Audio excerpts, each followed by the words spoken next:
So Elihu was a young man of God. So many people may wonder, where is Elihu in the whole Bible? He is one of the characters in the book of Job. So young people have a lot of resources. They are resources and treasure. And Psalm 127:4 says, like arrows in the hand of a warrior are the children of one's youth. So young people are God's gift. So Elihu was among the active participants. If you look at the whole book of Job, 42 chapters, Job, Job's wife, three friends, Eliphaz, Bildad, and Zophar, and Elihu. So interestingly, God did not condemn Elihu and Job's wife. So many pastors condemn Job's wife, but God did not condemn Job's wife. But God condemned three friends. Job also says they were miserable comfortables. And God asked Job to intercede for those three friends.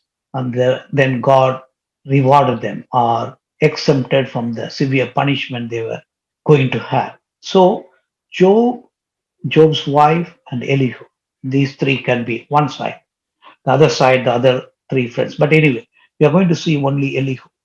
So Elihu was a young man in the book of Job. He gives a long speech from chapter 32 to 37. So when you have time, you slowly read that. So it is very, very interesting chapter, and we gain lot of insights about this young man. So Elihu was a humble man. So when you talk about leadership, so Elihu was a young leader. So he was not very old, very young. In that sense, he was very, very younger than all those three friends. But we can learn a lot from him. First, he was humble. He said, I'm just like you before God. I too have been taken from clay. So this is the basic understanding. So in Psalm it says, God remembers we are dust. So we may have a very high opinion about ourselves, but we have to be humble enough to come to God's presence and remember that we are dust. So like Paul, we have to be humble. Paul says, I'm chief of all sinners. So any single person can say that. I am the chief of all sinners I know. Because we know our inner struggles, our thoughts, our ideas, which other people don't know. So every single person can make a statement like that. So we are sinners in God's presence, and we are like clay, we are like dust. So humility is very, very important. Only God can use humble people. So if you see the history, God used humble people to great things. So humility is coming into God's presence and saying, we are just dust. We are surviving by God's grace. So if you look at the parable, the unprofitable servant. So the unprofitable servant has to say, whatever we have done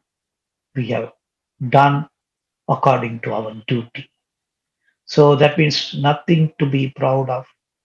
So if God has ordained us, God has given us an opportunity to only to reach four people, that's fine if you are faithful in that.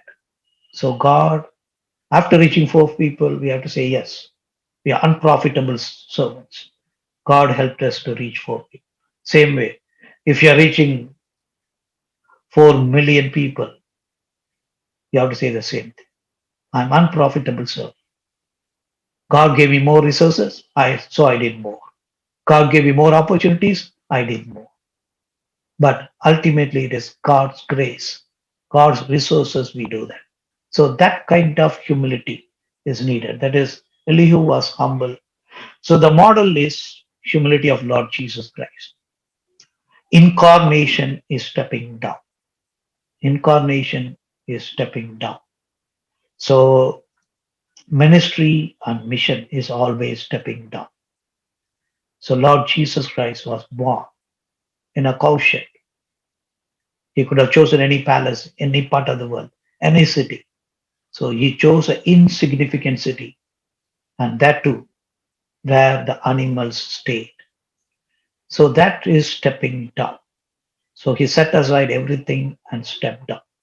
In some aspects, some people think ministry means stepping up economically, socially, and in the status. But Bible says we are stepping down so from our status, our social hierarchy, and even economic facilities, comforts. So don't forget that leadership means humility. Humility means model of Lord Jesus Christ. Humility means stepping down. So if the ministry is blessed by God and God gives many things, that's fine. We can enjoy that. But we have to be always towards. But don't forget, it is ministry and mission is stepping down. Then the second thing we can learn from Elihu is Elihu was a good leader because he listened. Job 32, 11 and 12. I waited while you spoke. I listened to your reasoning. While you were searching for words, I gave you my full attention. There's a interesting statement. So I listened. So somebody said there are 2 years and 1 month. That means we have to listen twice as much as we speak. If I speak 10 words, I have to listen 20 words. If I speak 50 words, I have to listen 100 words. So that is the proportion. By nature, God has created like that. So I waited while you spoke. I listened to your reasoning. Then he says, while you were searching for words, that means he was not just listening to the words, beyond words. So the three friends were searching for words because they had something to say. They had an idea. They had thoughts. They had the trail of thoughts or the thoughts running in the mind, but they could not adequately find words to put those thoughts and express it. That's what that Elihu identified it. That means it was an intentional listening. So many leaders have fallen because they refused to listen. They refused because they were adamant. They were proud. So many leaders fell down because of that. They did not listen to their own friends, family members, board members, colleagues. So Elihu brings into focus. We have to be listen. So it was intentional listening. So not only verbal, non-verbal communication. He was looking at their gestures. He was looking at their face. He was looking at their eyes. So he was looking. So in the same way, as leaders, we have to listen to others as well as listening to God. So listening to God is very important. If you want to be an effective leader, always be listening to the Lord. What Lord says in each situation. So then the other thing is listening to the needy people. They may not express. So there are many people who don't want to express. They're ashamed to express. So they don't want to come and say that. So some people have a policy or a principle. The crying baby drinks milk. That is true. But there are people who don't want to cry like babies. They want to keep it to themselves. But are we willing to listen? So one example is Lord Jesus Christ listened to the thief who was suffering. Maybe he did not have strength to speak itself. Maybe he whispered, but God listened. Lord could have listened many things. There were criticisms. There were curses. There were people shouting, "Come down, then we will believe in you." The thief on the other side was saying, "You save yourself and me and others." So In spite of all these noises, God heard the voice of prayer. So that is discernment. So in leadership, we should learn to discern and listen. Listening to God, listening to others, listening to needy people. These are all traits that we have to develop. Then Elihu others, respected elders. So he said, you are people advanced in age, so you should teach wisdom. So he waited until they finished speaking. So respecting others is very important. So it is not about just age, respecting everybody. That is Christian virtue. Why we have to respect others? First thing is all people are created in the image of God. Nobody can be treated as lower caste or higher caste. All are created in the image of God. Second reason why we should respect everybody. Lord Jesus Christ died for everyone. You cannot ignore, you cannot disrespect, you cannot humiliate a person for whom Christ died. First, they are created in the image of God. Second, for that person, Christ has had died. So, if you have these two in our mind, you cannot treat any human person with disrespect, dignity, honor, and respect to everyone, irrespective of age, irrespective of education, irrespective of the social status, irrespective of their economic wealth. Nothing should hinder us from being respectful, giving dignity to people. So this is very, very important. Elihu teaches that. Yes, you are people. I respect you. I allowed you to speak. Then now it is my turn to speak. So he had the Spirit of God. 32:8 is it. So the Spirit of God gives understanding. Already we talked about surrendering to the Lord. Already we talked about listening to the Lord. So being led by the Spirit, being guided by the Spirit, being filled with the Spirit is very, very important. Christian leadership is Spirit filled and Spirit directed leadership. So when you talk about Spirit filled, I put few things here. Spirit led, always following the lead. Spirit enabled, that means the Spirit of God provides knowledge, strength, stamina, and also insights. Spirit control, always under the authority of God. Spirit directed, that means step by step obedience.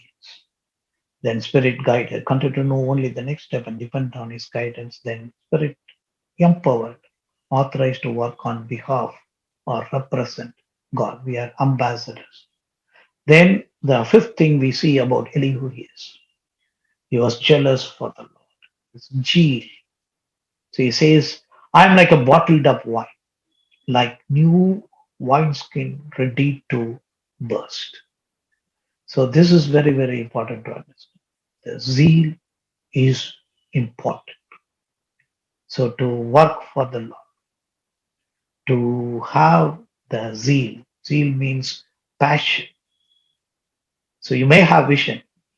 If you don't have passion, then it is like a dream. Zeal and passion. Passion is the energy that gives.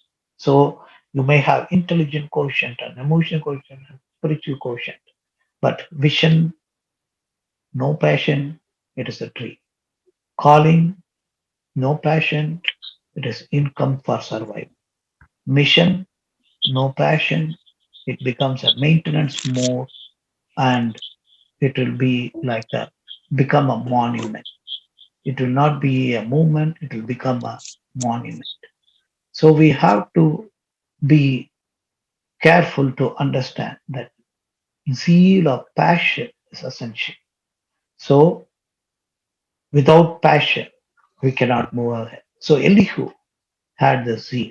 So the zeal of the House of God has eaten me up. That is what Psalmist says. Then Elihu had sense of justice. So if you look at Job 32:3, he was also angry with the three friends because they had found no way to refute Job, but yet had condemned him. So they condemned him without any reason, condemned him without any valid allegation. So, so he was upset. So leadership means you should have a sense of justice. Sense of justice is from the God who is righteous. So God is righteous, and sense of justice comes from the righteous God. So righteousness, because God is righteous and doing justice is mission, help to establish justice. And then in our ministry, be voice of voiceless, voice of voiceless. So there are people who cannot express themselves. Their voice is not heard, being the voice of voices. Then Elihu was a person of integrity. So my words come from an upright heart. Already we looked at David. He was also was a man of integrity. So one of our CBS leaders explained integrity with this clock. A stopped clock, a clock that has no batteries, will show time, but the time will be only right two times in 24 hours. So the light clock is there, 8:40. So 8:40 in the morning and 8:40 in the evening. These two times only, this clock is right. The rest of the 24 hours, it is wrong. So people of without integrity are like this. They may happen to do something right, maybe once in a while, but most of the time they are misleading people. So being people of integrity is essential. Leadership means integrity. Then the eighth thing we see is he had the right understanding about God. So why we say he had the right understanding about God? When God spoke, he condemned the three friends, but did not condemn Elihu. Because he said these three friends did not speak what is right, what is just. But this young fellow spoke what is right. So knowing about God, knowing the attributes of God is very essential. There are many attributes we have to learn so that we could be having the right understanding about God. So the eight aspects we are seeing. He had humility, he was a great listener, he respected elders, respected everybody. Spirit of God was in him. He had the zeal, passion, and he had a sense of justice. He was a man of integrity, and he had the understanding about God. So this is Elihu. Like Elihu, we have to become leaders.